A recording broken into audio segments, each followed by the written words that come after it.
वो जगत का गौरव है। क्या है? जगत का गौरव है। ध्यान देंगे, अगर इसकी लेखक की बात करेंगे तो महर्षि वेद व्यास को कहा जाता है। लेखक कौन होंगे?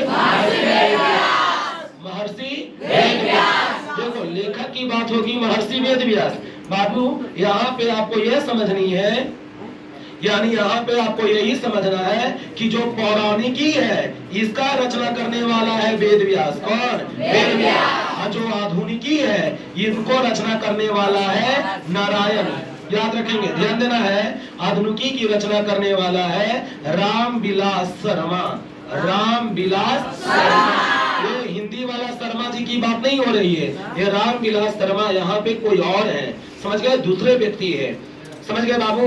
बाकी मैंने अभी क्या बताई आपको कि याद रहे, भारत महिमा का रचना करने वाले पूरा महर्षि वेद व्यास हैं। समझ गए ना? याद रहे, महाभारत में 2 पंक्ति से श्लोक लिए गए हैं। पहला है पौराणिकी, पहला पौराणिकी, और दूसरा क्या है? याद रहे, पौराणिकी में 2 श्लोक लिए गए हैं। जो आपकी किताब में पहला श्लोक और दूसरा श्लोक है। जो पहला श्लोक है उसमें विष्णु पुराण का वर्णन है, और जो दूसरा श्लोक है वो भागवत पुराण का वर्णन है। जो विष्णु पुराण से श्लोक लिए गए हैं उसमें केवल देवताओं का वर्णन है। किसका? देवताओं का। याद रहे, पूरे जितने हिंदू धर्म में देवता है, सारा देवताओं का जन्म भारत देश में हुआ है। क्यों? क्योंकि भारत देश की जो भूमि है वो भूमि मोक्ष प्रदान करने वाली भूमि है। यानी भारत में जो व्यक्ति जन्म लेते हैं वो व्यक्ति मरने के उपरांत स्वर्ग गमन करता है, ऐसा शास्त्रों का मत है।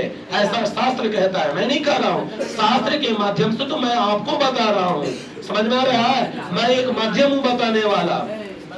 बाकी यहाँ कहा जाता है कि याद रहे, कोई भी व्यक्ति भारत में जन्म लिया है उसको